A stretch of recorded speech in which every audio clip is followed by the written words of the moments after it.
Gotta let the music finish.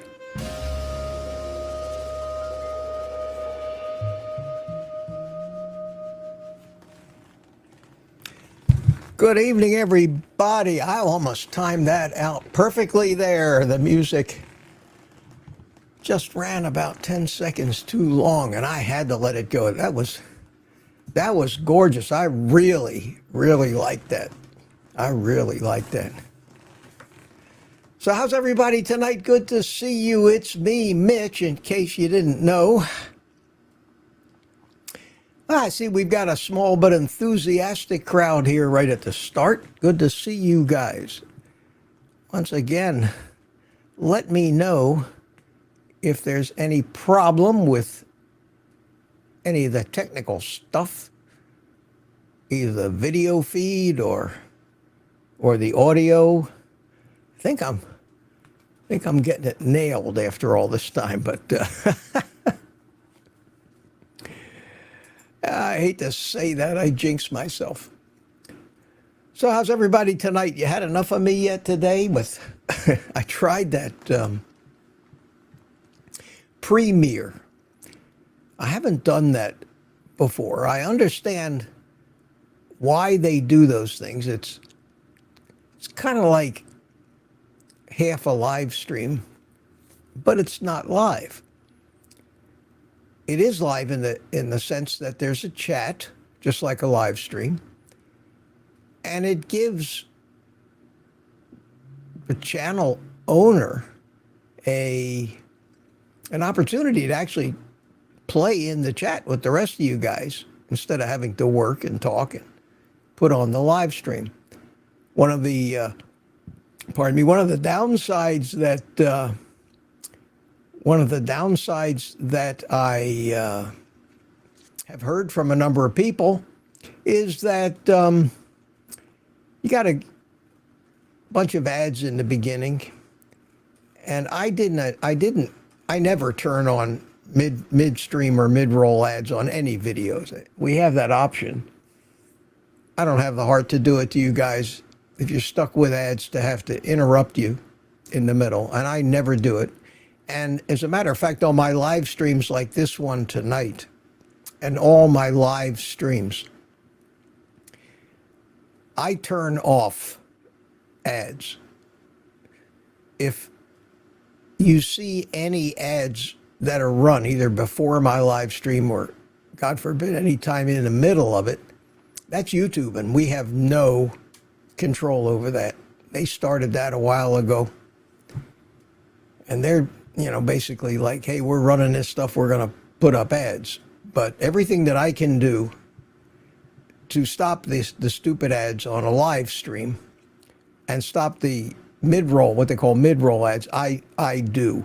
So believe it or not, when I went in to watch it with you guys, I got stuck with a few ads, and then that countdown and everything else. And I think there's actually a way that I can turn off that stupid countdown. Well, looks like we got a channel member here. Steve Studley, how you doing? Good to see you, my friend. Thank you so much. Always like to acknowledge those things. And our live stream is Thursday night at 7, and we have fun. We had a ball last Thursday. And Saturday was fun. Had about maybe a little bit less attendance than we did the first Saturday I did. I think that was more novelty. People wanted to find out who this clown was. But we averaged around 90 to 100 people for the whole thing. A lot of them from Europe, and it was great. And as long as there's interest in it, I'll keep doing it. So Saturday at 3 o'clock in the afternoon, I have a live stream too. So you guys are chatting up a storm out there. Good to see that. Take a sip of my coffee here. Excuse me.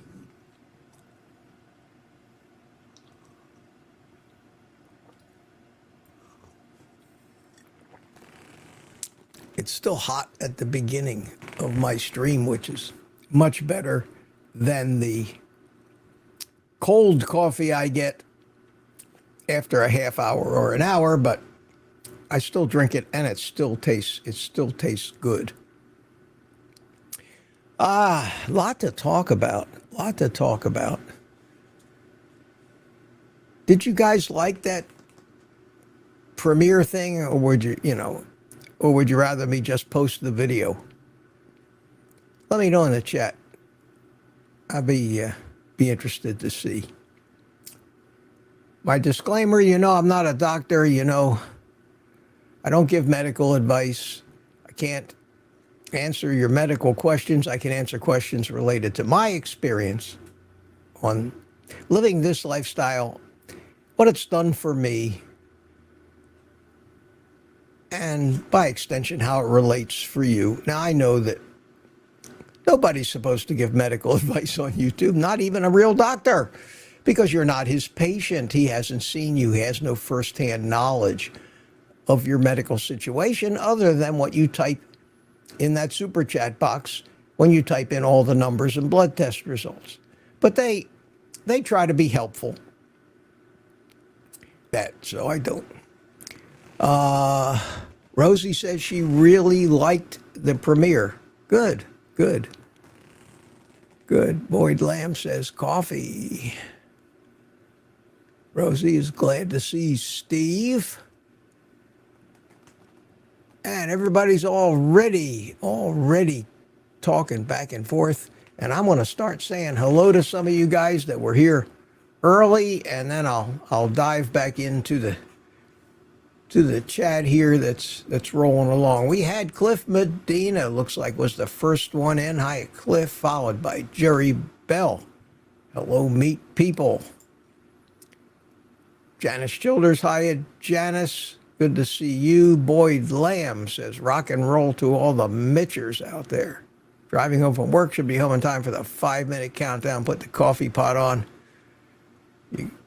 You're with the program, my friend. Good to see it. Some clown named Old Guy Carnivore said, welcome. Oh, that was me. Nadine Stachon, or Stachon. Hello, Mitch and Meat Groupies. Here we have Mark. Eat Meat, Heal for Life. Hey, members of Mitch's Meat Mafia. I'm currently in the middle of my first attempt to make Mitch's frittata. Good for you. Everybody seemed to really like that thing, including me. I love those things. I'm going to be making at least one a week, which means 2 meals a week of that thing. Some of you have said that you ate the leftovers cold and it was delicious. I heated mine up, but when I picked it up cold, it was firmed up like a slice of pizza. So I suppose you could eat it. You could eat it like that. And cold. There's nothing wrong with cold hamburger. I actually just put it in the microwave for about 2.5 minutes, and it was perfect. It was perfect. And half of that thing is filling, and it's a lot of food. United Carnivore from Tampa Bay, how you doing? And speaking of Tampa Bay, we have Tom liking 442. We have Kathy from Florida also. Hi, Mitch and everyone. Florida. And we have, in the spirit of repeating a word, we have Richard Williams, Copper Hill, Tennessee.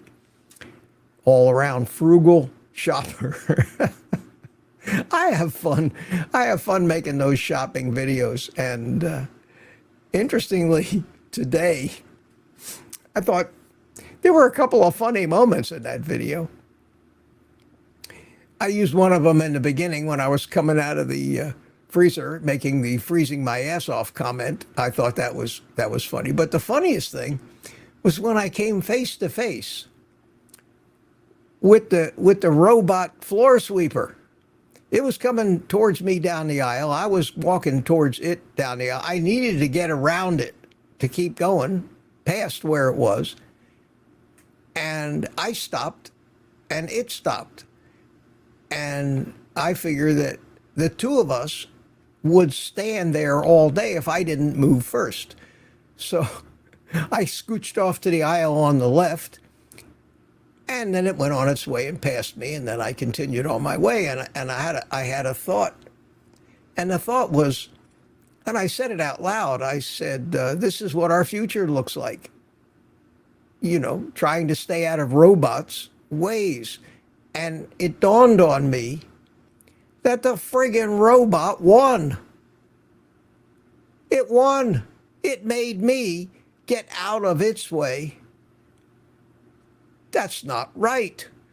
That's not right. So,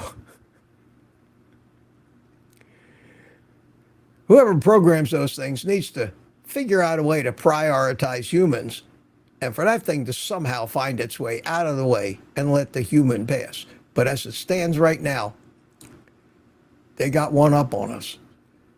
It was interesting.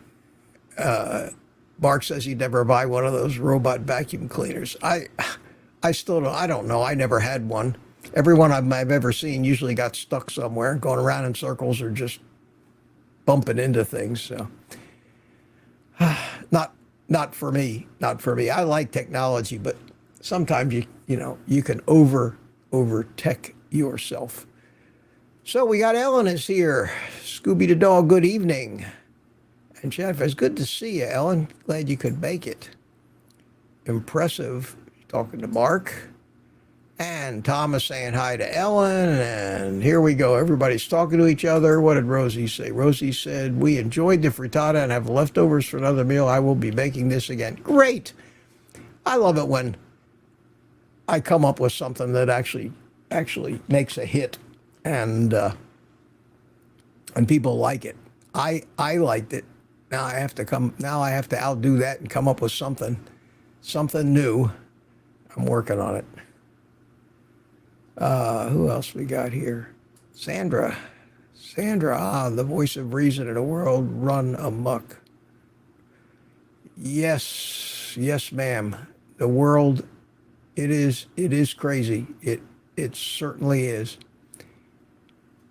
Coco's here. Hi, Coco. How you doing? We have Colleen Worth. Hello, everybody from North Central Florida. A lot of Floridians. With all these Floridians, we need to have a meetup. I keep saying it, but we need to. We'll find some place somewhere, maybe in the middle, and we'll find us a barbecue restaurant, and we'll all converge on it one day.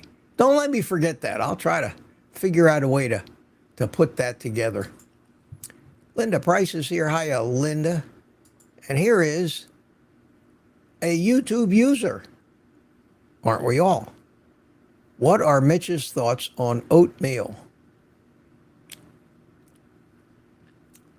Well, I never liked oatmeal, and it's got to be the worst thing in the world for your health. So those are my thoughts. I think it has no place in the human diet. Oats are great for horses, but those are my thoughts on oatmeal. I don't think it has any redeeming qualities. It's got a lot of fiber. It's got a lot of carbs. It's got little or no protein, and what good is it? Julie Atkins, how you doing? Hello, Mitch from Alabama. Good to see you. Good to see you. And Coco's applauding, and Grumpy Cat says, hello, Mitch. Hello back to you. And Maria Griffin. I'm glad you like that music. I try to change it up a little bit. I have to be very careful that I change it up with music that is not copyrighted by anybody. And interestingly enough, I have a whole collection of that music, and some of that stuff, they copyrighted a year later. And YouTube continually goes through all my old videos. And every once in a while, I get an email from YouTube saying that they demonetized a 4-year-old video because the music that I played behind one of my drone flights was copyrighted. At this point, I could care less about that, but you got to be really, really careful playing music. Even when I got in the car today to drive to Sam's, the radio came on. I quickly shut it off, because if there was a song playing on the radio, that was more than likely copyrighted. YouTube's algorithms would pick it up immediately, and they would demonetize my video. Or even worse than that, maybe actually give me a strike and you get 3 of those strikes with YouTube, they delete your channel.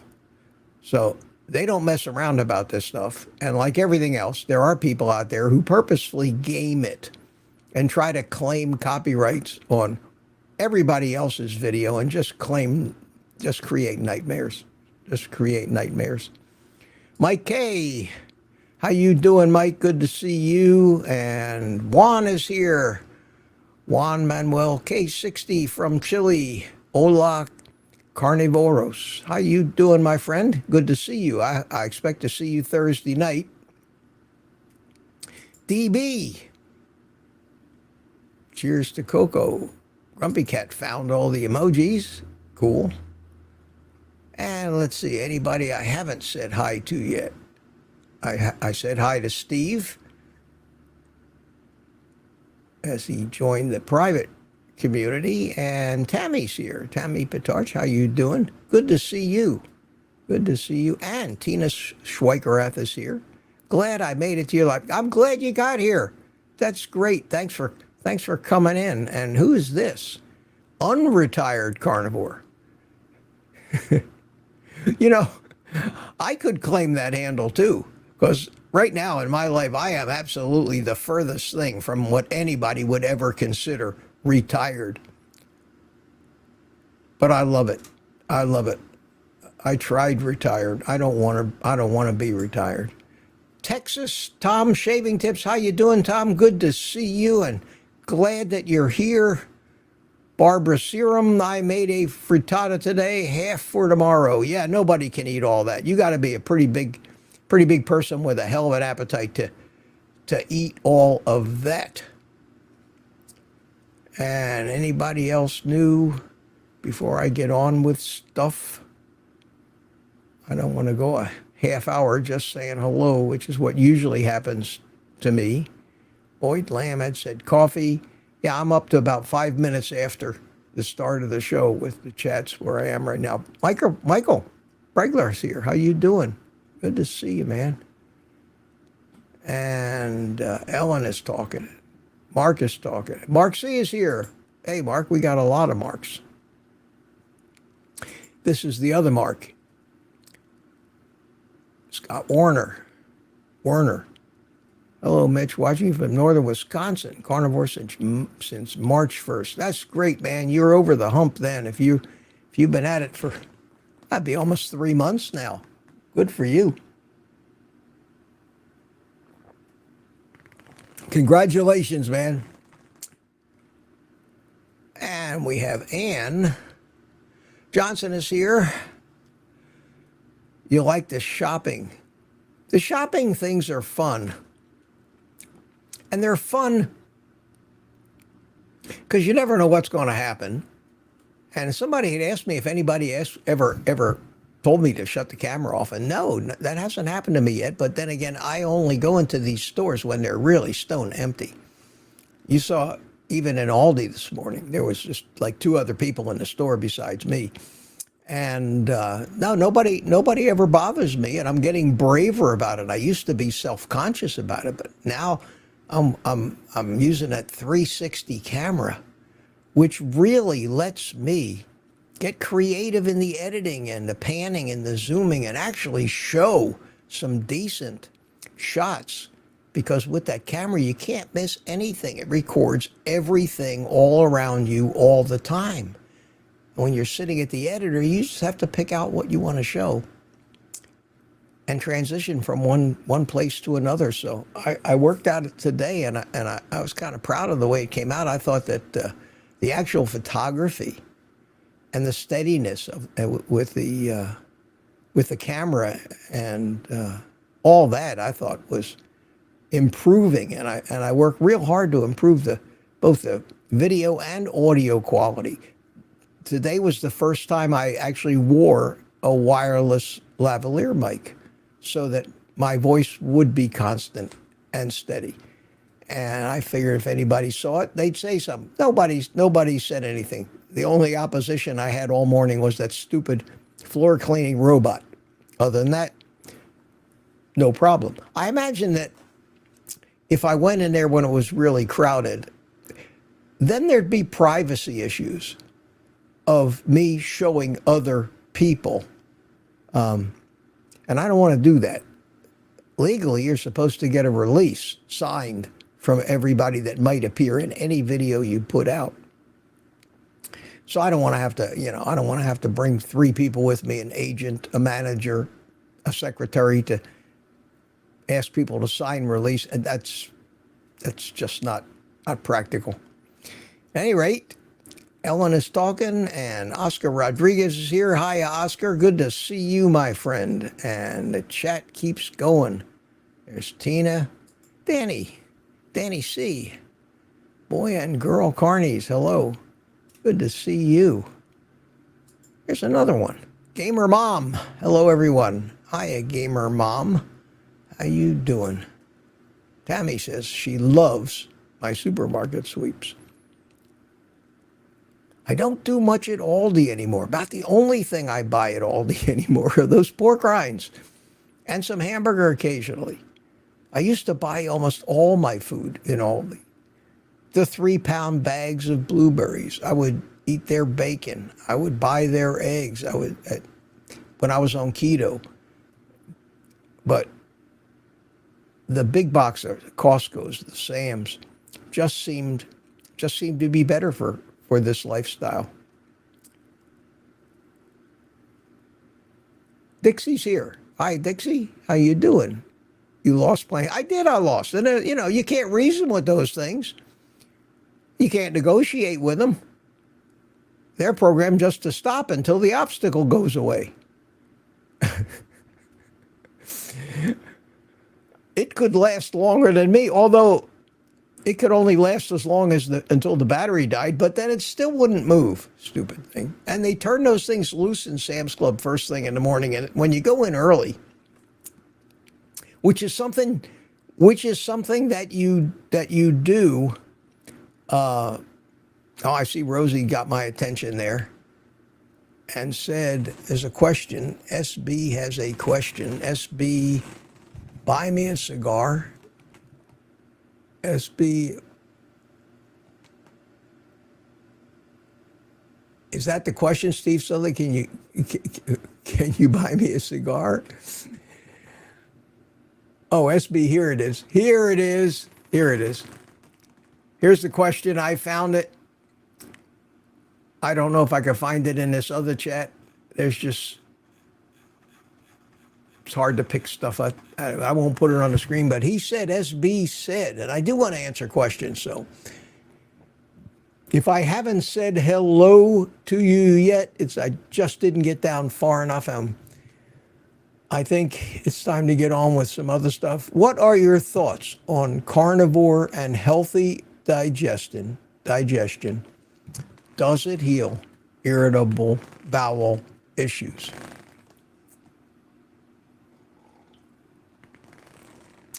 Do you have any kind of IBS or IBD? Irritable bowel syndrome is a screwed up digestion, but not an autoimmune disease like IBD, which means inflammatory bowel disease. And that, when you talk about that, you're talking about Crohn's disease. You're talking about ulcerative colitis. You're talking about potentially losing your colon, like Lee Copas, Kent Carnivore has. It's a terrible thing. I can't imagine anything worse to have. And yes, there are many testimonials about, especially on Anthony Chaffee's channel, about people who have put their IBD into remission. There have been studies, not randomized, because everybody knows what they have, and you either know you're on a carnivore diet or not. It's kind of hard to have a placebo effect. You're going to tell people, well, you're not really eating meat, but assume you're eating meat. Now, it doesn't work that way with food. It doesn't work that way with nutritional studies. Works that way when you can make two identical looking pills, one a placebo, one not, and double blind everything so nobody, not even the doctor giving the pills, knows who's getting the real stuff and who's getting the phony stuff. But you can't do that with diet. How do you do that? But they've done studies. They separated people with these diseases into groups, and the group that ate the carnivore diet had an average remission rate, a time after the lengthy study of like 51 months with no reoccurrence. The group that just ate their regular old diet had a interval of 0. No improvement. So yes, and Chafee, the few times I've seen him get emotional, like I do, and rant, like I do, and not just sit back and be dispassionate when he talks, or at least calm, was about making his point that the carnivore diet cures, and he used the word cure, which is strong language in a world where every doctor, every gastroenterologist is going to tell you that there is no cure for inflammatory bowel disease of any kind, but it's an autoimmune condition, and there is no better diet, in my opinion, because it cured my autoimmune disease, which was rheumatoid arthritis that was crippling for me. It's gone. First time, gone. It's the best diet for autoimmune diseases on the planet, including those. So if you're having any bouts with that, regardless of what the advice your doctor gives you, experiment with carnivore. The worst that can happen is you can say, I tried it, it didn't work for me. Can't hurt, can't do any harm to eliminate the plants and the fiber, which are the things that seem to be causing these immune reactions in your gut. Hope that answers your question. Do a search on YouTube. Just do a search on YouTube. Type in the words carnivore and name the disease. Crohn's, carnivore and ulcerative colitis, carnivore and IBD. And you'll find hundreds of videos. It's crazy. Okay, Rosie, I think I got that one. And let's see what else. I guess you know already that if you type in @OldGuyCarnivore before your comment, that it lights up in red on my screen, just like this over here. See that red there? See that red over there? Those are in my comments. And if you type in @OldGuyCarnivore, it will light up red, and it gets my attention. QQQ in capitals also get my attention. If you're on a computer, maybe not a cell phone, but if you're on a computer and you type the minute you type @OL, Old Guy Carnivore, or any other user that starts with @OL will pop up, and then you can just point to it with your mouse and click on it, and you won't have to type all of that out. But if that thing doesn't pop up, you have to type it. And if you want to see it in red, now see, after that there are no more red ones. There'll be a lot of red ones now as everybody says, damn, that's a cool idea. I'm going to try that right now. Okay, I had some things I wanted to talk about, so let's break away from the chat for a minute and talk about a couple of things. And something hit the news today that was sad but telling. Some of you may have heard it. Somebody left it in a comment on one of my videos, and I went and Googled it, and it's It's about John McDougall. And for those of you, Dixie, why is your thing still up there? Let me get rid of that. Okay. I have a bad habit of leaving comments because I forget to push the button because I have so much to look at here. John McDougall. Have you heard of him? John McDougall is a doctor.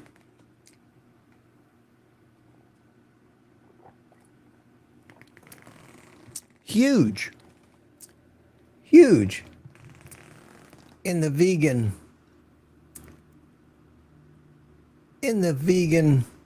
community. He's written many books.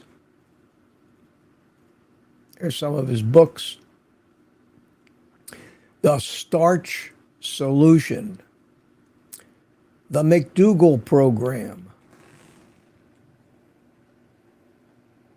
The McDougall Plan, and his diet, of course, is plant-based, but it was militant plant-based. It included absolutely zero animal products of any kind. No meat, no fish, no eggs, no dairy. It didn't include a lot of sugar either, or processed foods. It was basically a diet that I would say is akin to eating your landscaping from your front lawn. Zucchini, squash, vegetables, starchy stuff, all starchy stuff. It was almost no fats. Low fat. No seed oils. No animal fats. Just starch. It was as close to a 100% carbohydrate diet as you could get. And he had one hell of a following, this guy. And he was up there, probably making a fortune up there. Dixie says she never heard of him. I had only peripherally heard of him because I don't follow anybody in the vegan community. What do I care about those clowns? I think they're dead wrong.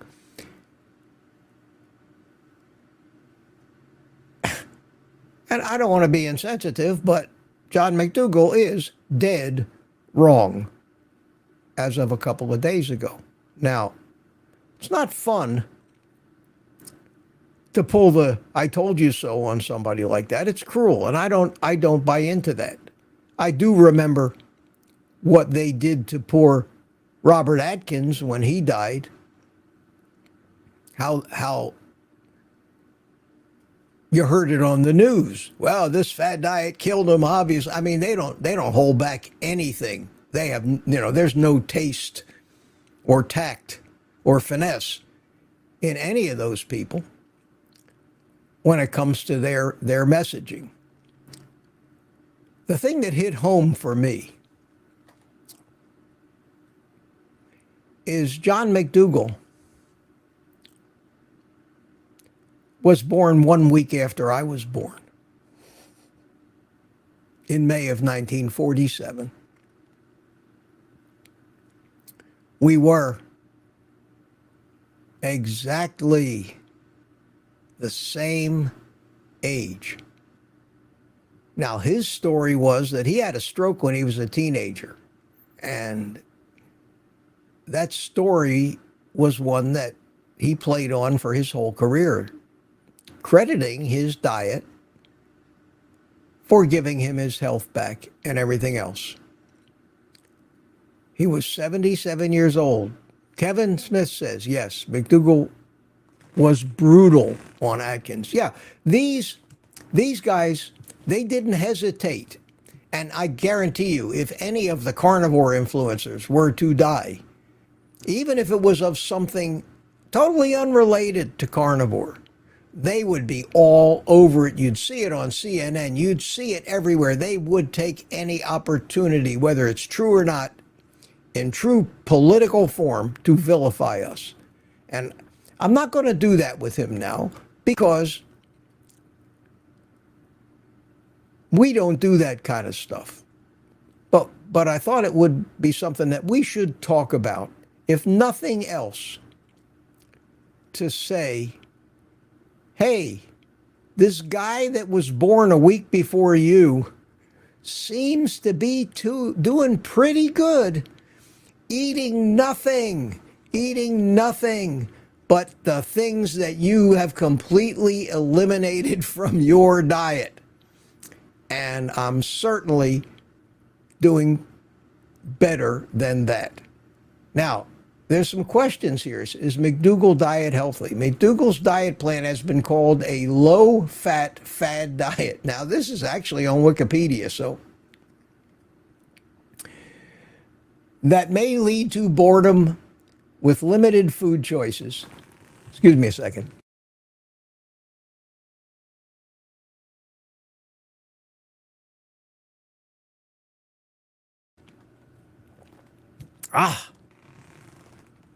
Okay. Don't want to keel over here myself. But it says here may lead to boredom with limited food choices and feelings of deprivation because of exclusions of favorite foods. The high fiber content can cause flatulence and possibly interfere with mineral absorption.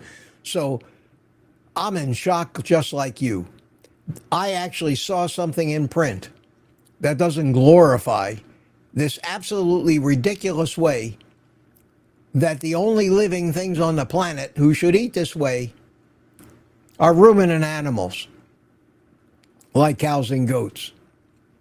Can you have fruit on the McDougall diet? Green and yellow vegetables are too low in calories to serve as the centerpiece of your meals, but can be added without restriction. Fruits, because they are high in simple sugars, should generally be limited to 3 servings a day, as they're tasty and easy to overconsume. Easy to overconsume, I guess, is a non-threatening way to say, can addict the hell out of you. Anyway, this goes on. Is sugar allowed on the McDougall diet? And he tells you no. So it's nothing except starch. Where's the protein coming from? And here's another thing. This guy lived to 77 years old. We don't know what he ate. We don't know. We don't know if he followed his own advice. Do you really think that everybody that makes a living preaching something or other, that everybody whose reputation, whose livelihood, whose business is built around some doctrine or dogma, do you think that every one of those people actually practices what they preach? Man, if you do, there's a bridge up there in Brooklyn that I just put a for sale sign on, and I'm taking offers on it. I mean, I laugh about this crap. Do you think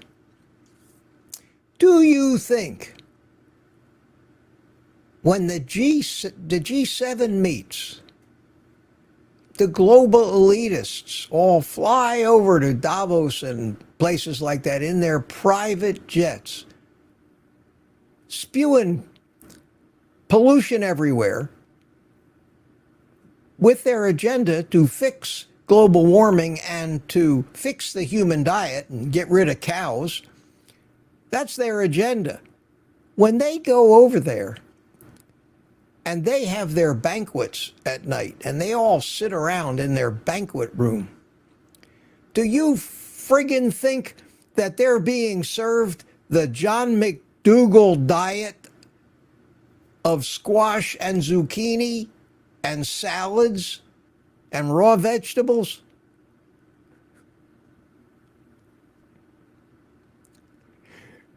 They're having beef Wellington, they're having ribeyes and rib roasts and filet mignon, and they're having lobster, the biggest lobsters you ever saw, drenched in butter. They're the elite. They're not going to eat this crap that's fit for cows to eat. We're supposed to eat that. The peasants. It's always been that way. Do you think the pharaohs, do you think they didn't eat the good food, and that the grains were raised and the wheat to feed the masses and the peasants? And it's that way today. Do you think, here's one Marxist, do you think Klaus Schwab likes to sit down to a bowl full of grasshoppers and crickets? No. You'll never see a camera, a news crew allowed into any of the back rooms where these fat cats live their lives. It's crazy. It's crazy to think that. And yet, the hypocrisy is nuts. Is nuts. Do as I say, not as I do. And they're fooling these people. People like Al Gore, Bill Gates. It's nuts.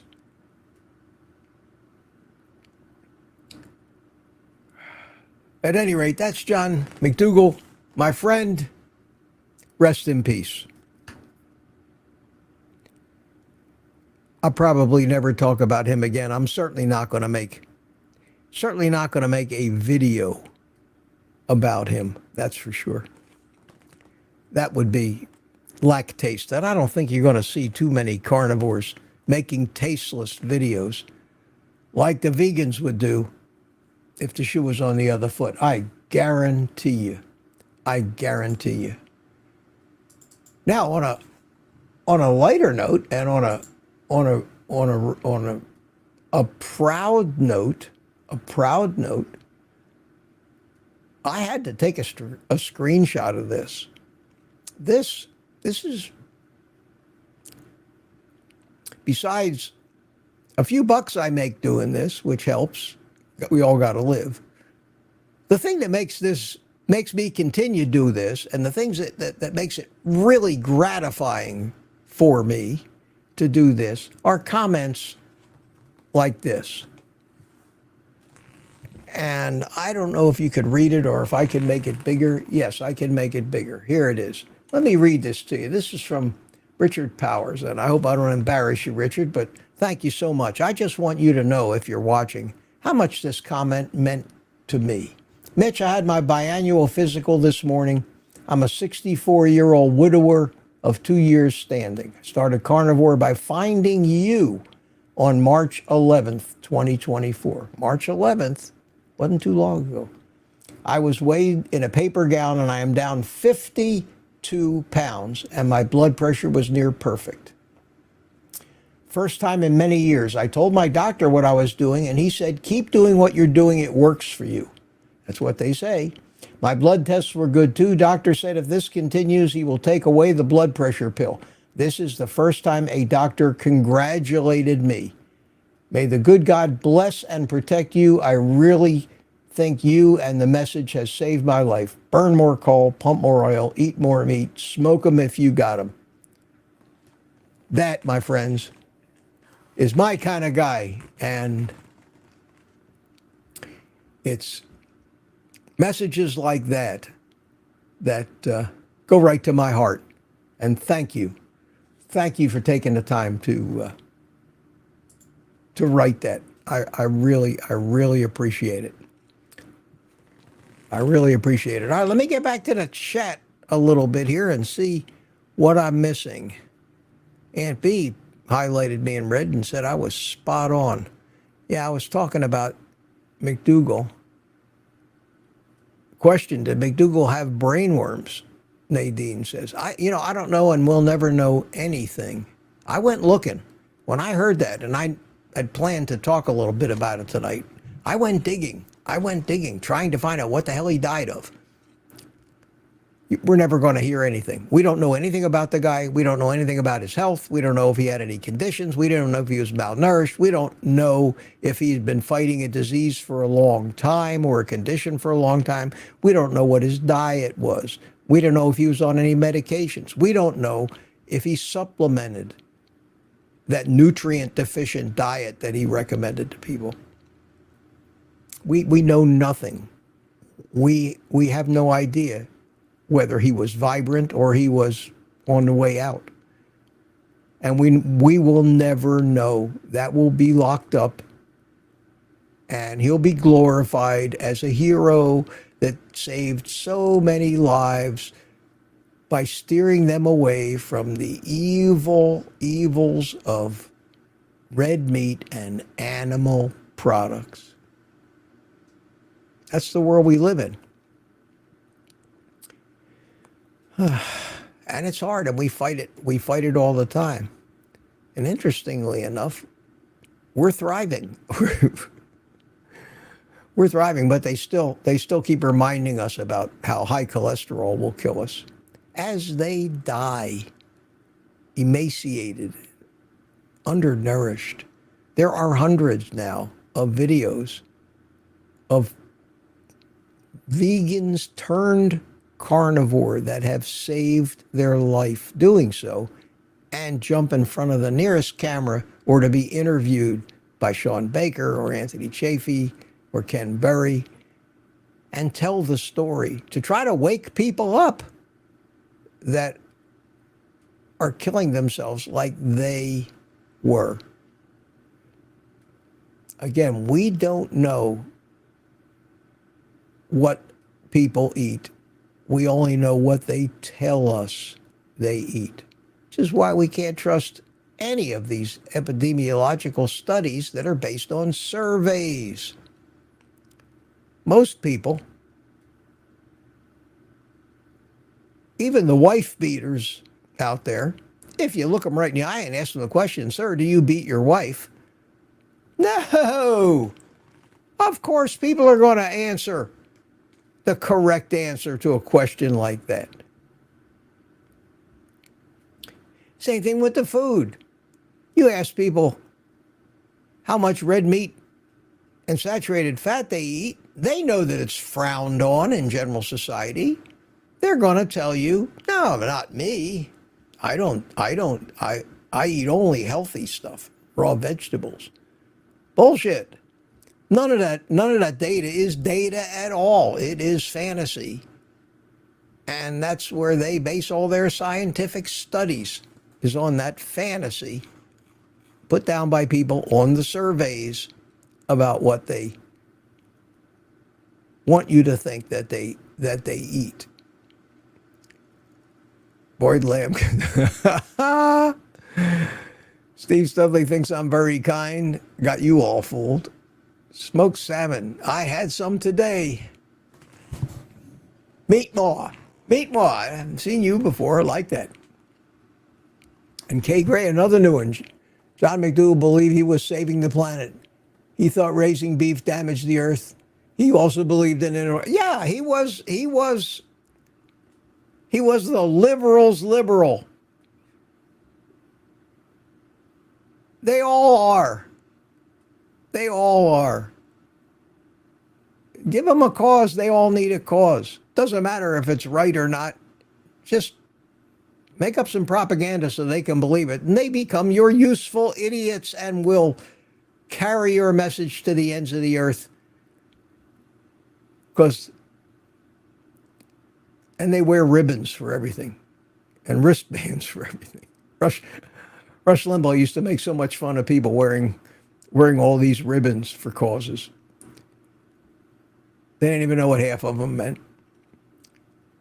Boyd Lamb says, man, bear, pig. Yeah, as a reference to South Park in the episode where they just roasted the hell out of Al Gore.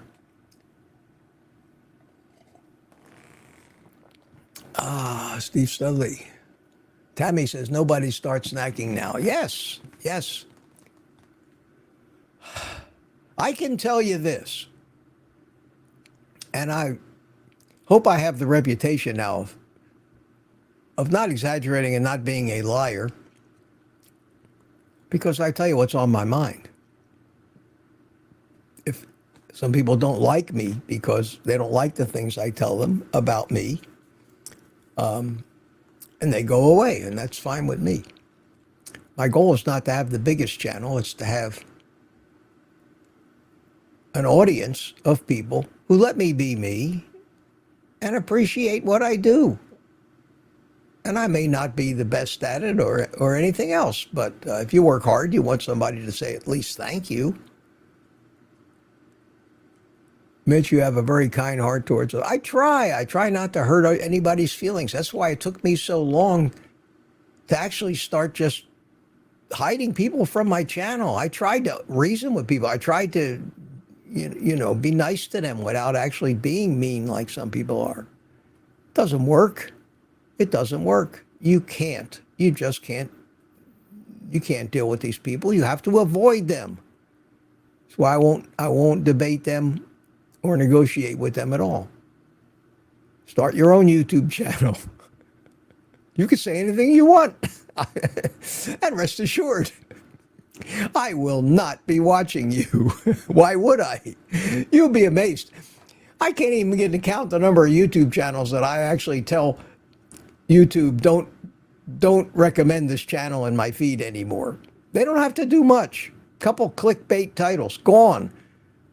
Couple of times they make me think that they actually interviewed somebody that they didn't. They just used some of his video. That's it. I'm done.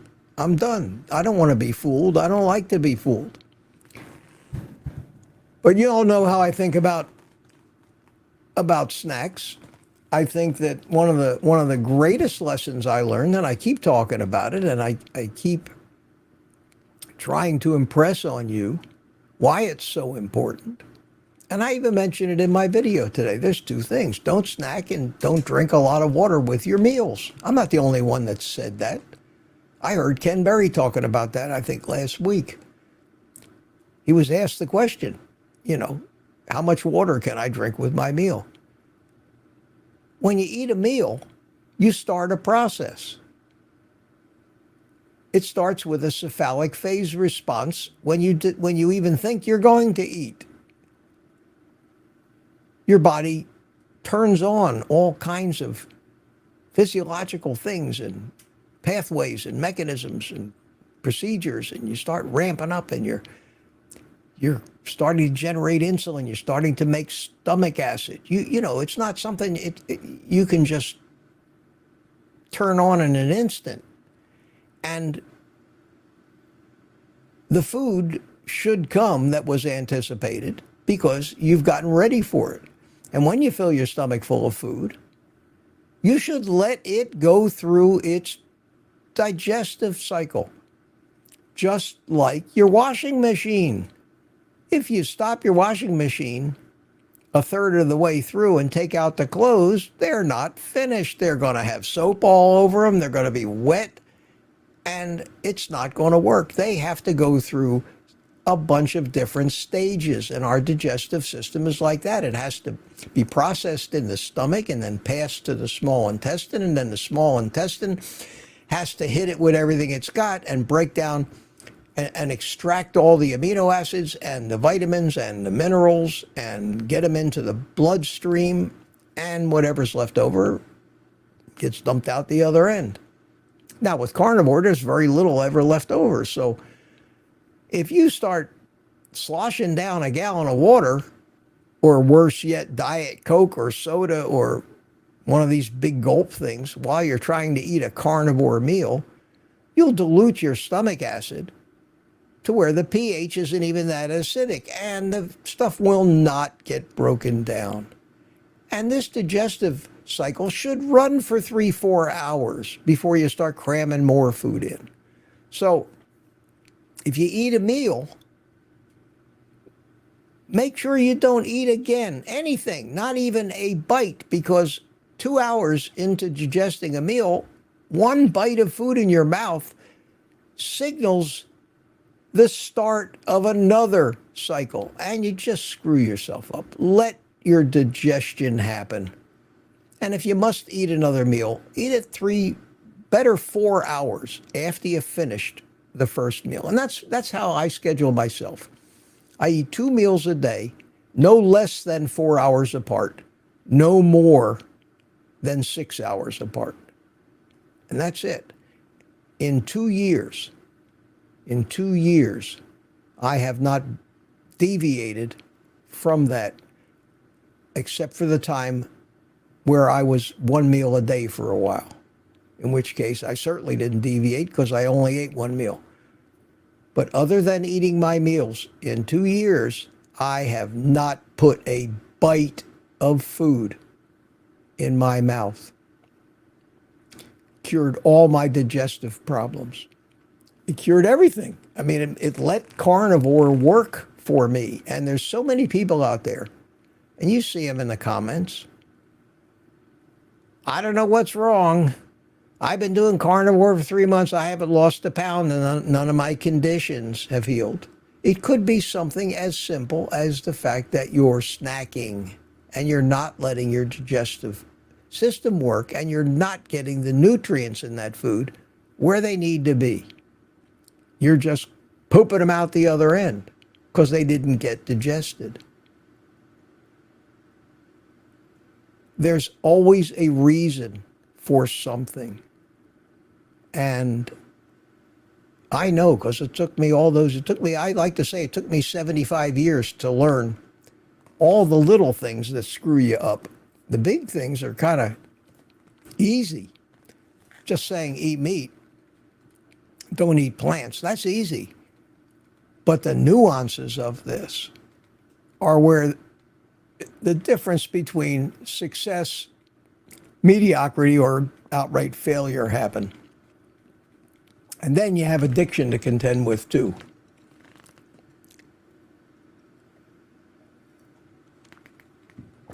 And snacking is more a habit than anything else. It's a habit. Look around. Look around at the world. Look around at everybody you know. Make a mental note how often they put food in their mouth. Even if it's just one bite of food. How often during the day? How many times a day? Starting at what hour in the morning? Ending. Does it end in bed, watching TV, right before they turn out the lights? Can they go one entire hour in a 16 or 18-hour day? Can they go for more than 1 hour without snacking on something or eating a meal? You see them in their cars constantly snacking. You see them in the coffee shops. You see them sitting at their desks with drawers full of this packaged crap. This is what we've become. The thought of eating just 2 full meals or 1 full meal a day to satiety, to where you push yourself away from the table, like I did when I ate 3/4 of that frittata the other day, and say, I can't move, I can't eat another bite. That works. That's the way the cavemen ate. They didn't snack all day. And that's the way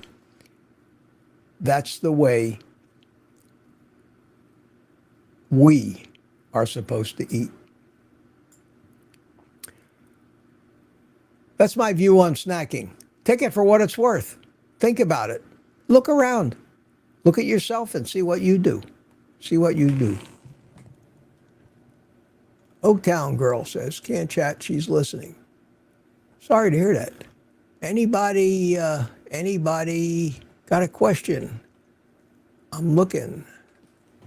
I swear I've not changed that. A roll of toilet paper and a couple. Yeah, Mark, thank you for that. I was going to ask you. Oh, we always get that. We always get to the bathroom talk eventually. DS111 is here. How you doing? How you doing? Papa Carnivore. Found that from Curry at Homestead. Yeah.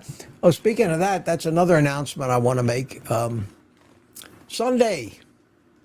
This coming Sunday at 5:15 Eastern Time, I will be on a live stream with Curry from Homestead How. The second one we've done. The first one was great, but we've both been so busy. We're out of touch, but we're both looking forward to it. It's going to be on both our channels.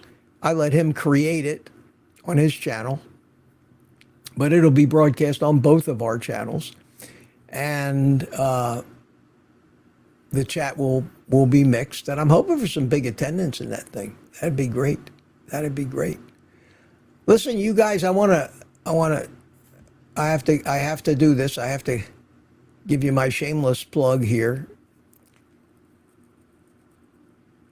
I know some of you don't like it, but I have to do it. You guys have been terrific, and you've been using that Amazon thing of mine, and it's working out great.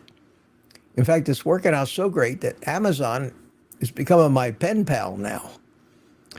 They keep sending me these things where the prices go down on some of the stuff that I have links to, and they keep notifying me. And when I think it's something that you might want, like that 40-ounce thermos, stainless steel thermos that I use for my electrolytes, it went down $10 with 30-something%.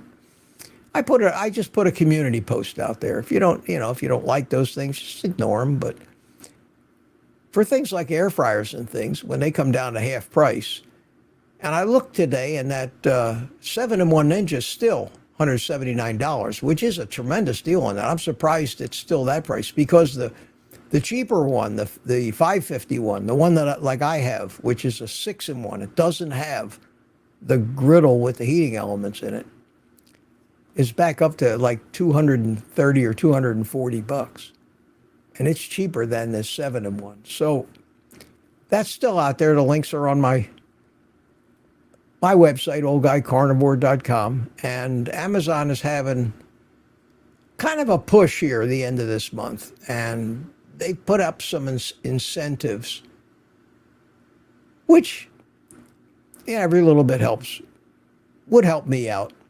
So if there's something you need from Amazon, do it. Now's the time. Get a little push. I get myself a little push towards the end of the month. The other thing I got is that Buy Me a Coffee, and you guys have been doing that.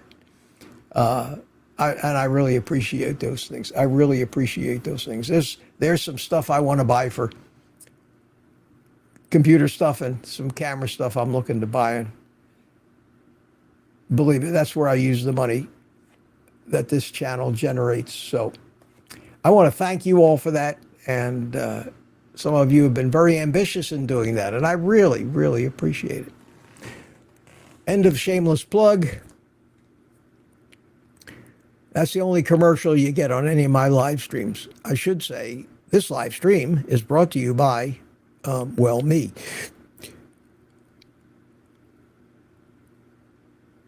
Sunday Live with Gary. Oh, yeah, the Surgeon General. He's on a new kick. He thinks that one of our biggest public health problems is guns. Yeah, maybe they're a problem, but what kills more people, guns or the standard American diet? The Surgeon General in our country should be the one guy in government that has the desire to learn what really is the number one, by far, biggest health problem in our country, and it is the food. We know that. We know that. One thing that you should have gotten, that I got from my little shopping trip today, is how much of their food is in the stores, the pallet loads, that crap, rows and rows and rows, and how little of our food. When I saw that almost empty meat case this morning with 6 or 8 packages of ribeyes, and I said to myself, that's it. That's what Sam's Club has for carnivores this morning. What does it have for everybody else? Tons and tons and tons and tons of cereals and cookies and cakes and candy and pasta and fruits and vegetables and everything else. But for carnivores, they had a half a dozen packages of ribeyes and other meat. But same thing with Aldi's. When I went into Aldi's, that little row in the back, one little section that has meat in it, in a store that large, is what they have for us. And are they devoting less and less shelf space to it as the years go by? That's the one thing I like about Costco, is that they have a huge meat department and a just ton of meat for sale. Sam's Club, now Walmart has meat. Walmart has a big meat department. Why Sam's Club doesn't have it, I don't know. Maybe I just hit it on a bad morning. But I would think that as more and more of us become carnivore and start being meat eaters, somebody's going to need to supply this stuff. That's, just the law of business. If there's a demand, the supply somehow materializes.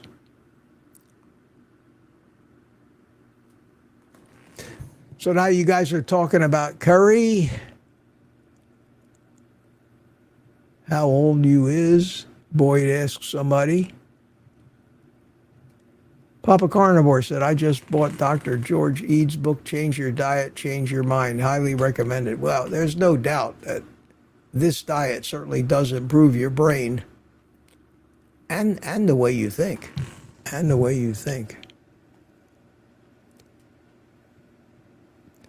Sam's Club. Doopy in California says, Sam's Club scarcity, maybe the population is listening to you and beat you to the punch. No, they didn't beat me to the punch this morning, man. I was like one of the first ones in.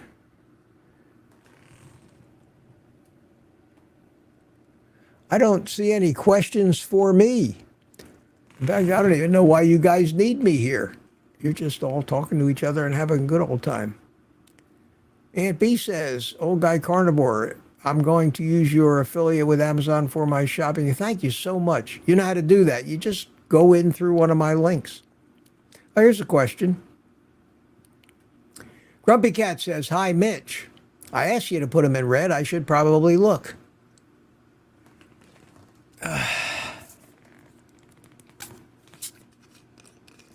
This is fun.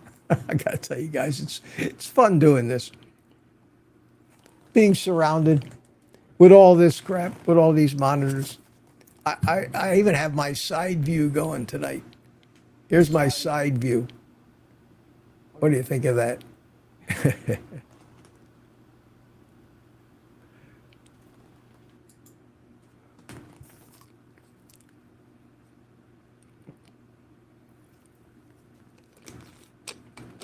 I got to take a break for a second and stop talking. Question, have you used an Instapot? No, no, that's one gadget that I never bought. I thought about it, but then I said to myself, how useful is it on a carnivore diet? And then I said, well, I guess it could be pretty useful. They supposedly, and I never really looked into it that closely because I've got so many different ways to cook things now. And they all work for me, and I've mastered them on it, and my food comes out perfect every time with the methods that I use. To go to something as completely different as pressure cooking, I didn't want to do it. But I can't say that it isn't great. I've heard people tell me they get great results from that, and that it even will sous vide. And if it has that precise a temperature control, it could. Because when you sous vide something, basically you're just putting it, sealing it in a vacuum and putting it into a liquid of some kind, water in a sous vide case, that's being so tightly temperature controlled to within a tenth of a degree at a temperature that is equal to the doneness you want of whatever you're cooking. And the longer you leave it in there, the tenderer it will get, which is why when you sous vide some ribs or some tougher cut of meat like chuck, for a day or two or three, it completely changes it, like it does with the ribs that I make. And I sous vide them for between 30 and 36 hours at 145 degrees. So if your Instapot can do that and can precisely control a temperature that you can set to a degree or a tenth of a degree, I imagine it would work great for that. But I think when you look at the recipe books that come with these different appliances, you find that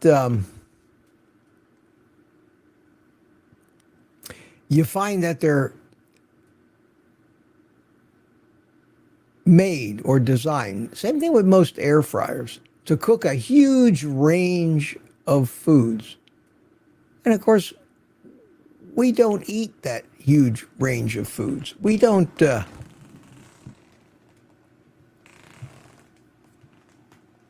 I keep seeing something flashing up on my screen. Excuse me for 1 minute here. I need to close this other window on my notebook. I think it might be using too much of my bandwidth or something. Is there any buffering going on this stream? If there is, I can't see it. But at any rate. So, no, I haven't. If you know anything or you like the Instapot, let me know. If you think I need to look into it, maybe it's a much bigger deal than I think, I will. Cheryl Cobbett says, "Do you have a Canadian Amazon link?" No, I sure don't. I sure don't, and I have to look into those. But just these things can get so complicated when you have to worry about different versions of it. You know, being a one-man operation, I have to maintain that website. I have to go in there and make sure that list is up to date, that the links still work. And if I had to do that for Europe and Canada and Mexico and all these other countries too, I'd need to, I'd have to hire somebody. And this channel does not make the kind of money it would take to have an employee, nor do I want it to. It's just something that I do. So there's a question about the Instapot. Juan has a question, okay? Rosie told me that Juan has a question. What about the coffee on breakfast? Well, you know how I feel about coffee, Juan. I don't think it hurts you. I think that in the carnivore community, we make too big a deal about coffee. I think it's an individual thing. I think it has no calories. If you drink it black, it has no sugar. If you drink it without sweetener, you don't get that sweet taste that can trigger cravings. Some people put fat in their coffee, which is probably okay. I wouldn't do that unless it was with a meal. In which case, if you're fasting, you can drink coffee.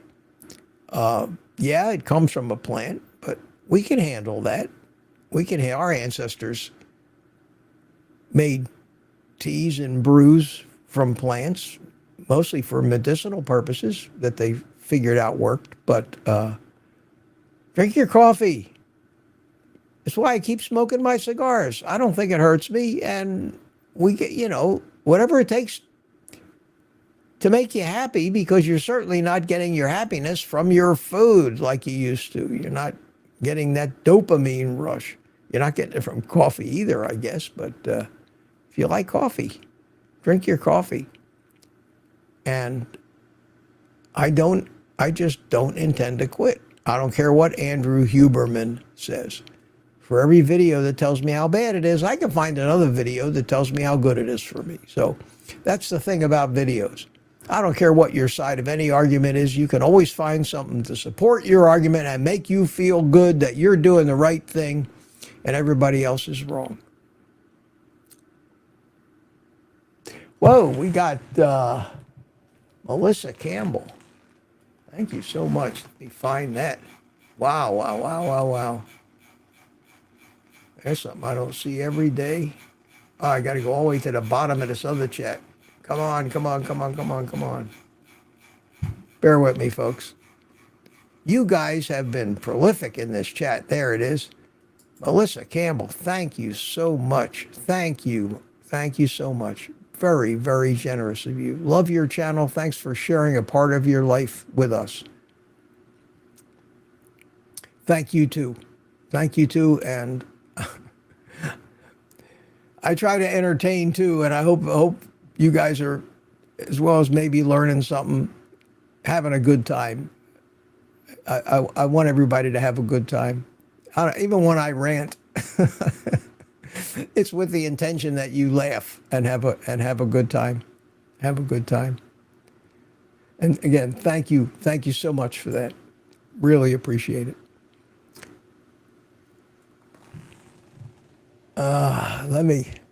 Well, that was a surprise. Let me see. I see some red here. Tammy, it amazes me seeing how much people eat and always talk about having to eat.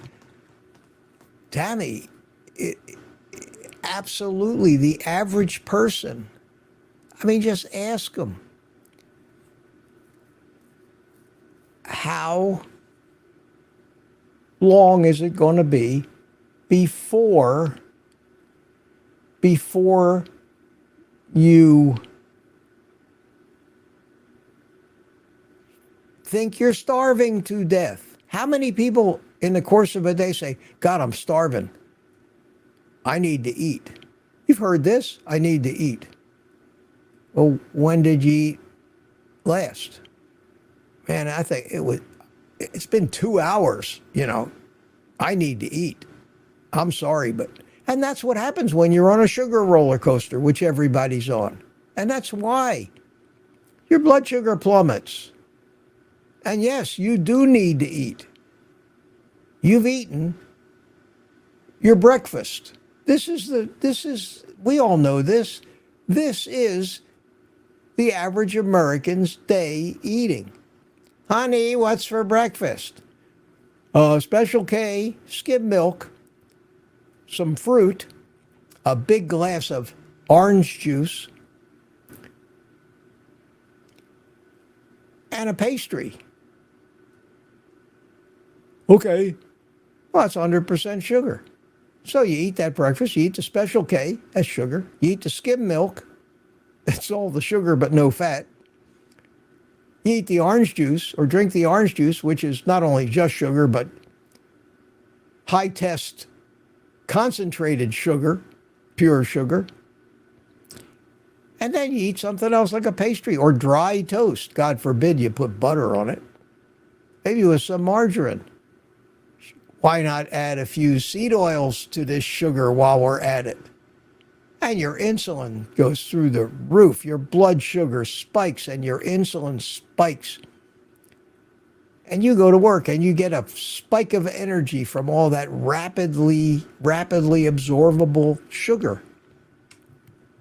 So now it's 9 o'clock. You're on your way to work. You're throwing down some caffeine to jack you up too. And that insulin, that huge dose of insulin, goes to work and it knows that it better get that sugar out of your bloodstream or you're going to go into a diabetic coma and die.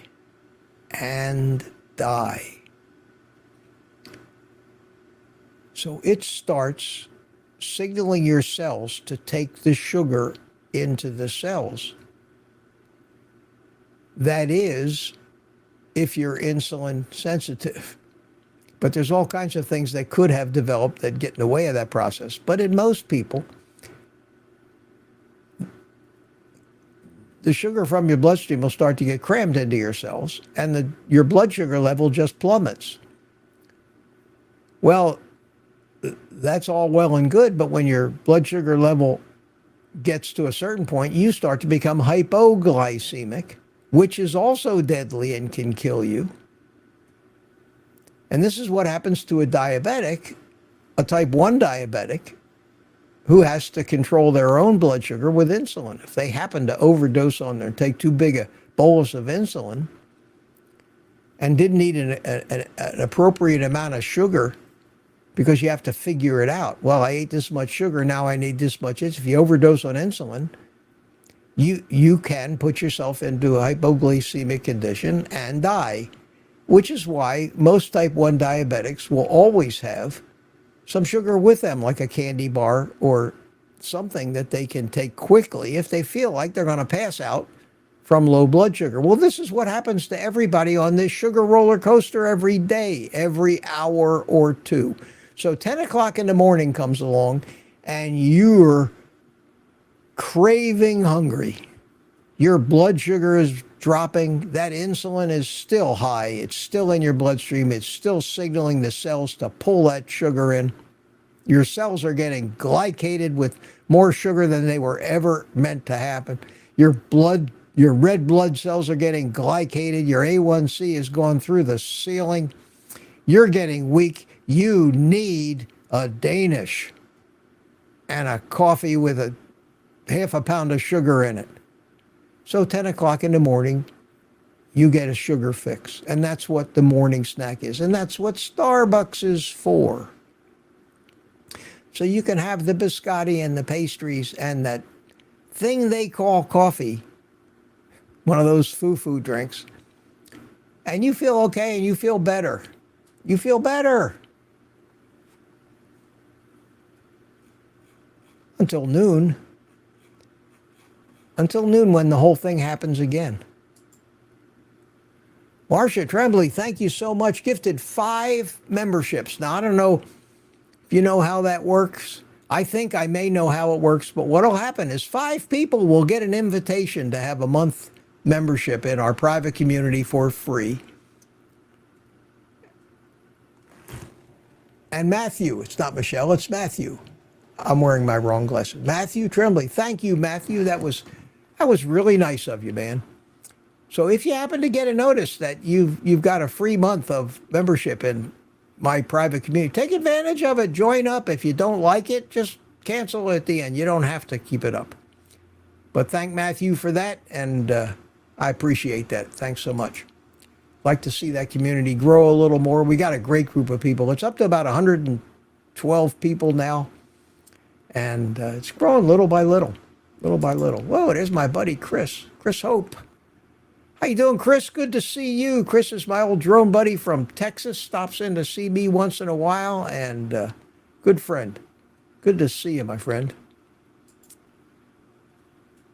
Anyway, that's what I was talking about, the sugar roller coaster, and then you do it again at noon, and the same thing, and you jack your sugar up, and then by 2 o'clock in the afternoon, you got to have something to eat, so you're snacking again, and you end up with 7, 8 meals a day with an hour or two between them, which never lets your digestion work properly.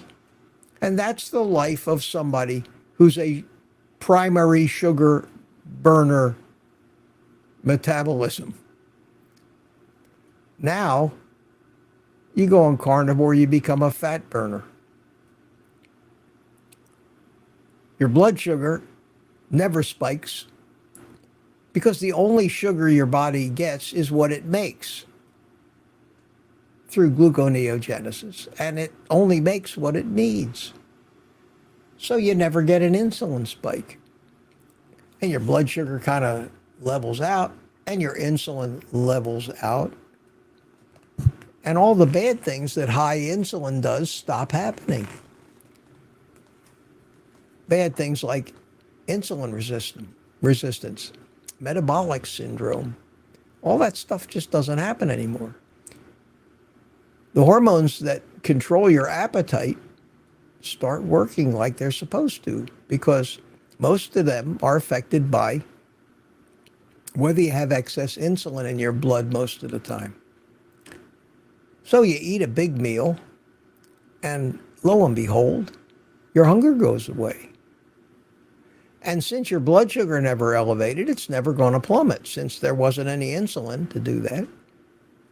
And your hunger never comes back with a vengeance, because you never are in a situation where if you don't eat sugar, you're going to die, which happens to people on this sugar roller coaster. A day can go by and you might say, yeah, I could eat, but it's not the same kind of hungry. You don't ever say things like, man, I got to get something to eat. If I don't eat, I'm going to pass out. I'm going to die. You're not of the mindset anymore. You have to eat every 2 hours.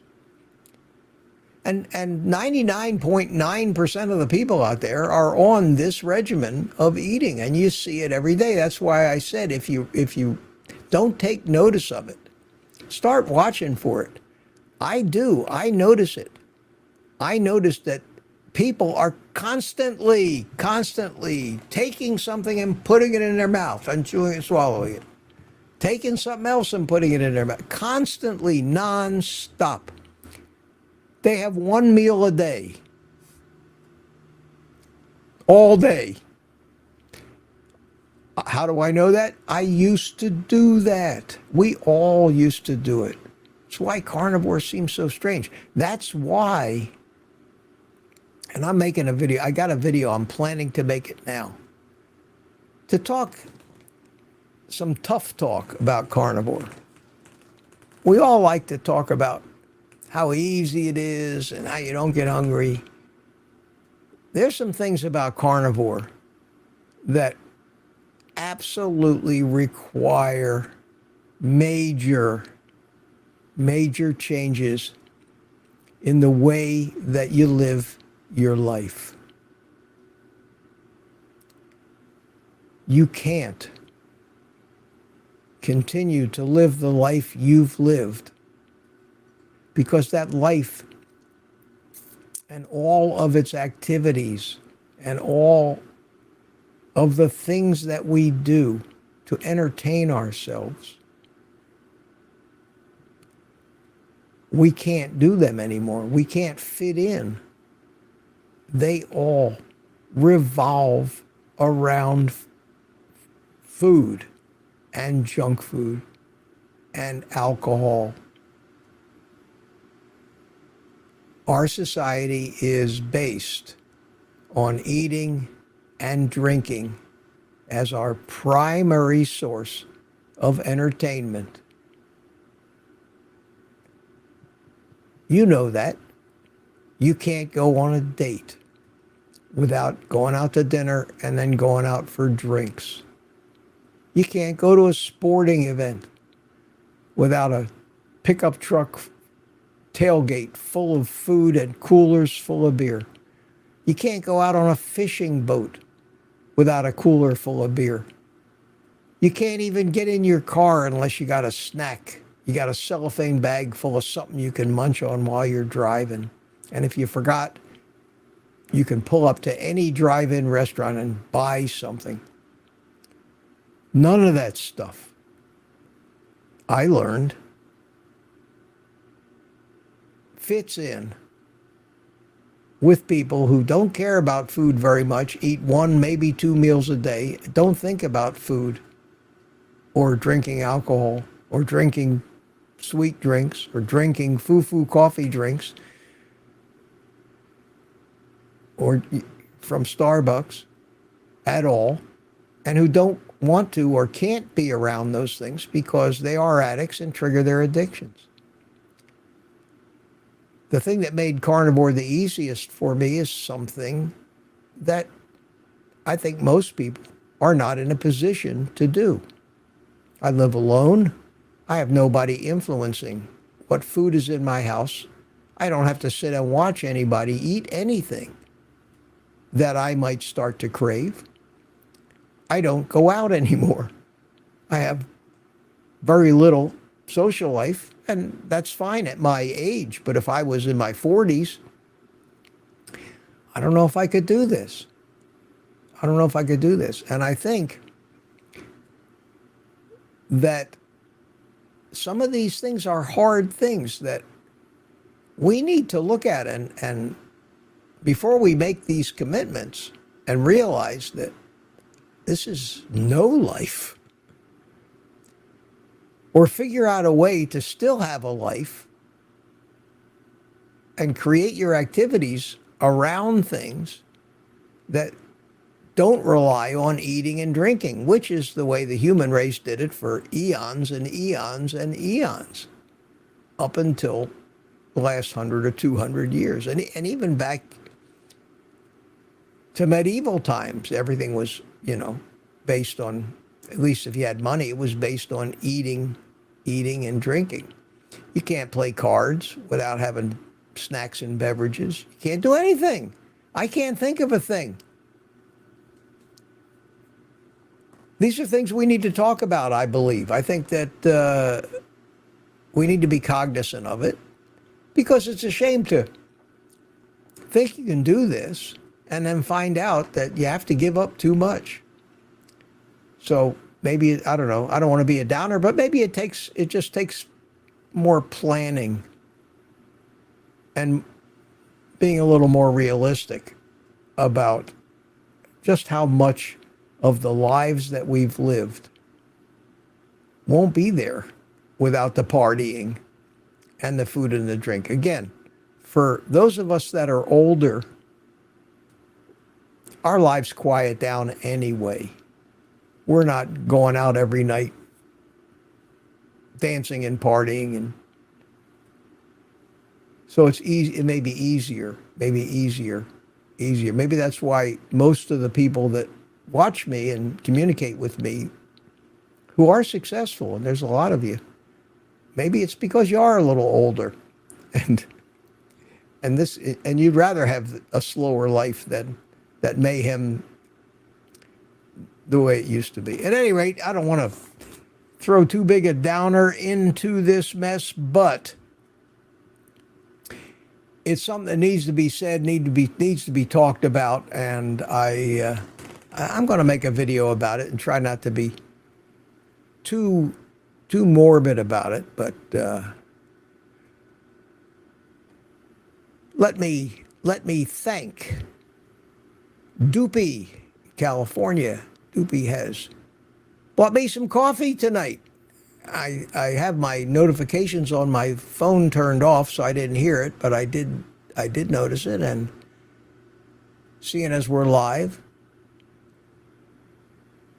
Doopy says, doing what I can, and that's all I certainly want you to do. I don't want anybody that, and I really mean this, I don't want anybody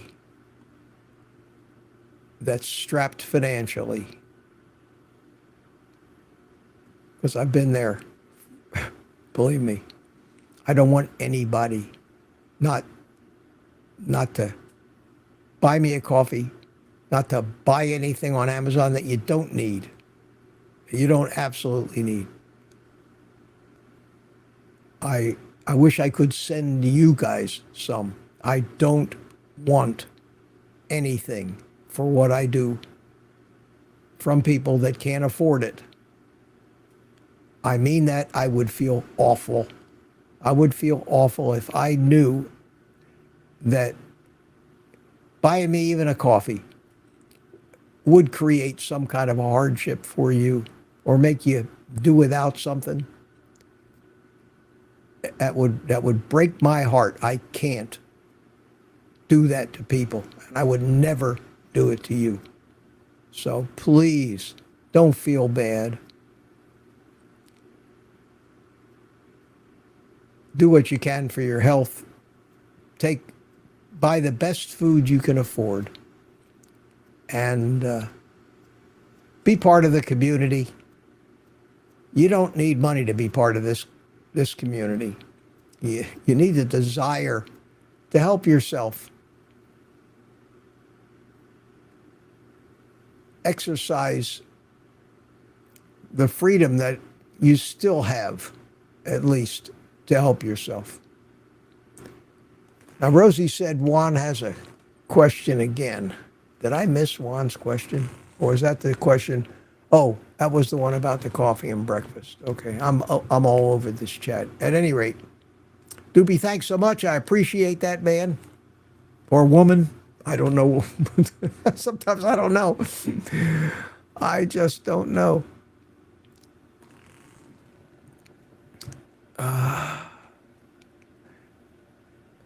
Meat Moss says, meat cured my lumps, grumps, and bumps. That's great. Papa Carnivore says he can't wait to watch Mitch and Curry's live stream. Two of my favorite YouTubers. Wow. You know, that the first one we did is still there. I mean, it's still on. If you type into the YouTube search like Homestead How and Old Guy Carnivore, you'll probably come up with that first live stream. We had so much in common, he and I. We were like brothers from another mother, even though I'm old enough to be his father. I don't think I'm old enough to be his grandfather, God forbid that, but we got along great. And I am really looking forward to next Sunday. It's just going to be a lot of fun. Going to be a lot of fun. Want him to catch me up on how his movie's coming. Grumpy Cats. Hi, Mitch. Question. There's the Instapot question. Okay. I'm going to use your photo. Thank you. I'm looking for the red stuff, and I've already been there. All right. We are. Oh, there we go. Janice Childers says, you're a sweet guy. Thank you, Janice. Thank you so much. That was sweet of you to say.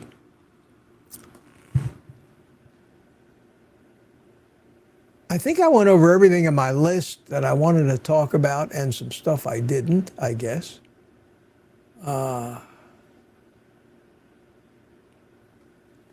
Boyd Lamb says, agree, talk about not only how to start carnivore for beginners, but how to sustain for the carnivores who've been around a bit. You're right. You're right, Boyd. That is one of the biggest problems is the recidivism and the people going off of it because they weren't fully aware of what they signed on for. We are mavericks and revolutionaries.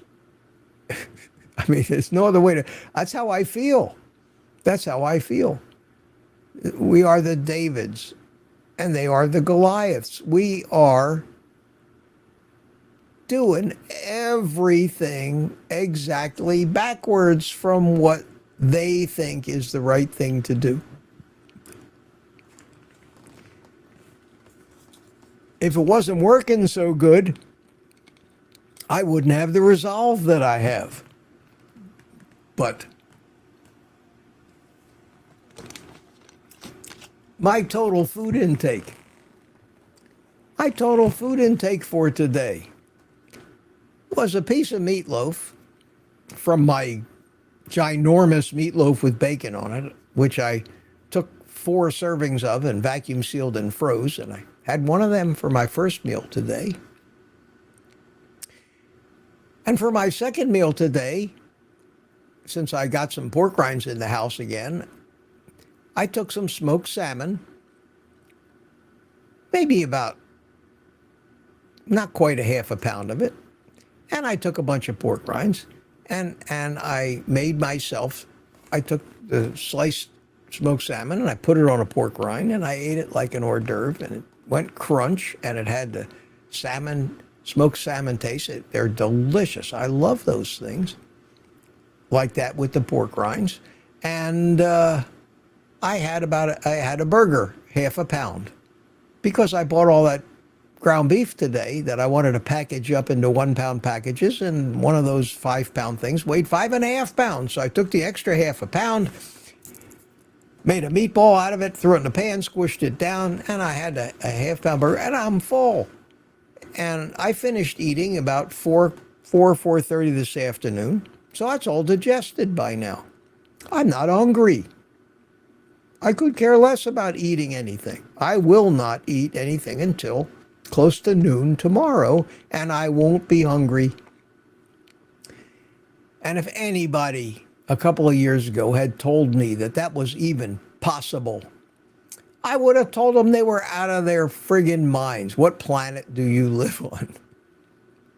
Honest to God, it's crazy, but that's it. That's all I ate today. And that's all I need. That's all I need. You guys are still talking to each other. I'm driving, can't read. Oh, Juan's driving. Okay, Juan, well, you just listen, man. You just listen. We'll see you on Thursday night. Ellen thinks I'm a good cook. I'm a efficient cook is what I am. Most of the things that I cook, the main purpose is that it comes out good and I make absolutely as little mess and have as little to clean up as possible. Texas Tom Shootington says, Mitch, I was just wondering if the questions function will work using QQQ instead of QQQ. I don't know. I have no idea. I've never heard of that. The question function. That's a new one on me. I did some bacon wrapped chicken cordon bleu. Oh, God. Now you guys are getting fancy. Ricky Lee still got some frittata left.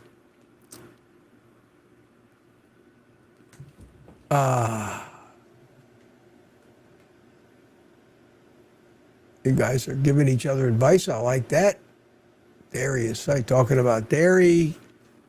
Janice Childers said goodnight. She's enjoyed chatting, and I want to say goodnight here pretty soon myself. It's almost 1:45. Question, Mitch. Grumpy Cat, you mentioned Costco. What do you get at Costco that's not at Sam's? Will you do a Costco adventure haul? Well, yes and no. My Costco membership expired 2 months ago. I said to myself, it's not that I'm worried about the $45 or whatever that it costs to renew it. I said, what the hell do I actually buy at Costco that I can't buy at Sam's? Because the Costco is twice as far from my house as the Sam's Club. They do not let you in early in the morning. You have to wait till 10. When you get there at 10 o'clock, there are 1 million people because it's in a neighborhood full of very wealthy retired people who have nothing better to do than shop all day long and play golf. Unfortunately, I'm not one of them. You pull into the parking lot, there are 1,000 Range Rovers, Jaguars, Mercedes-Benz. I mean, this is the crowd. I'm telling you, this neighborhood is nuts. It's called Vieira. Very wealthy retirement. That's where they put the Costco. It was smart on their part. The place is a madhouse. As opposed to my cheap seats Sam's Club that I can get into and be the only one in the store and get some deals because Costco does not have marked down meat like Sam's does. But the Costco optical department is the only place I've ever found where I can actually get glasses that work for me at a really good price. Much cheaper than the Sam's Club optical that is much more expensive, and they never got it right for me. So in a couple of months, I'm going to go get new glasses, and I will go at that point and renew my Costco membership, because I'm going to have to, just to be able to buy the glasses there. And then, long answer to a short question. And then, yes, I will, if they'll let me film in there, because you can't, I've never been in that place when it wasn't a mob scene in there, jam-packed. I would feel very funny filming in there. So we'll see. We'll see. But that's how come you don't need memberships to both. You really don't. You really don't. I joined Costco primarily because of the optical department. I was referred over there by some people I know. Otherwise, I wouldn't have joined then. And then I tried to use my membership and tried to shop for stuff. But Sam's Club had everything they had. You know, the San Pellegrino was the same price as Sam's and Costco. The quality of the beef, as far as I'm concerned, I'm happy with Sam's Club. In Costco, they cut their ribeyes like 2 inches thick. And when you buy a package of 3 ribeyes, it's $60, $70. So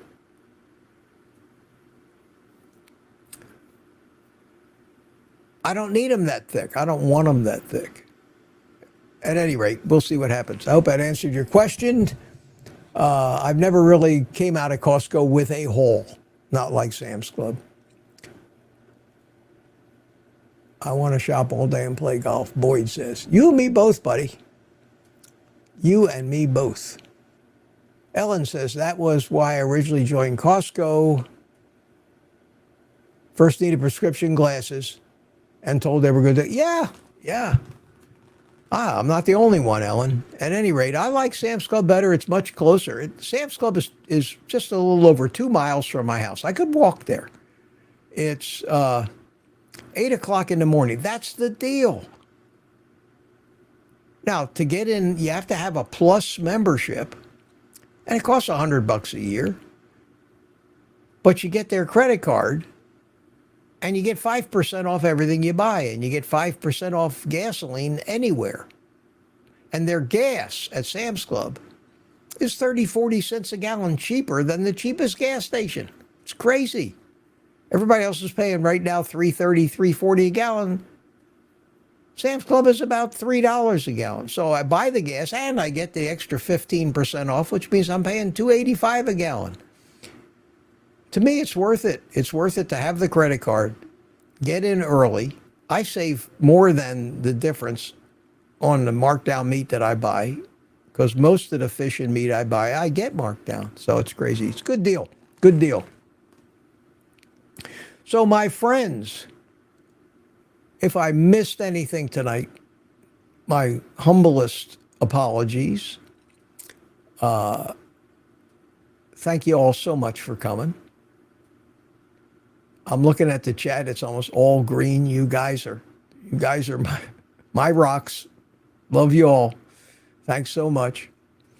And I see Johnny Drone Flyer says, hi, Mitch. How are you? How are you? Tammy says, oh, Mitch, that question just went over your shoulder. You guys, you really are. You really, I always look forward to these live streams and chatting with you. And I'll see you face to face on Thursday night. Some of you anyway. So let me get some traveling music going here. There we go. It is 10 to 10. Every time I start this, I say hour and a half tops. That's it. That's enough. Nobody, but so I'm trying to keep up with Anthony Chafee, who does 2, 3, 4 hour live streams. Thanks for coming, guys. Always a pleasure. And I don't know if that music's a little too loud.